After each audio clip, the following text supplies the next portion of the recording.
અમદાવાદમાં ચારોડી નજીક SG highway પર હિટ એન્ડ રનની ઘટના સામે આવી છે। ગાંધીનગરથી પોતાની ઓફિસ જતા યુવકનું મોત નીપજ્યું છે।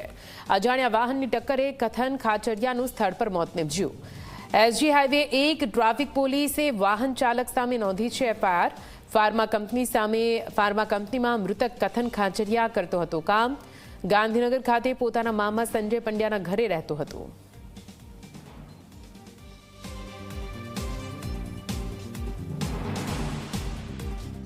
હા, મારો ભાણેજ સવારમાં એ જોબ ઉપર જઈ રહેલો હતો। આજે એને વહેલા જવાનું હતું, તે વહેલા બાઇક લઈને નીકળ્યો હતો। પછી શું થયું? પછી મને 8:30 વાગે અહીંયા પોલીસ સ્ટેશનથી ફોન આવ્યો, નારાયણભાઈ કરીને છે એમનો, કે તમારા ભાણેજનું એક્સિડન્ટ થયું છે અને એક્સપાયર થઈ ગયા છે। કયું વાહન હતું? શું બાઇક? હા, એનું બાઇક હતું। એનું નામ કથન કૌશિકભાઈ ખડાઈતા અને એ અહીંયા એક્સિસ ક્લિનિકલ રિસર્ચ છે ત્યાં જોબ કરતો હતો।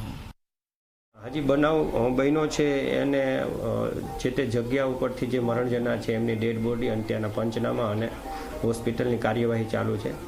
અને બીજી એક ટીમ જે છે એ જે જગ્યાએથી સીસીટીવી કલેક્ટ થતા હોય છે એ જગ્યાએથી સીસીટીવી કલેક્ટ કરવાનું કામ ચાલુ છે અને આસપાસના લોકોની પણ પૂછપરછ ચાલુ છે। અને જે એક્સિડન્ટ કરી નાસી જનાર વાહન ચાલક છે એમની શોધખોળ ચાલુ છે।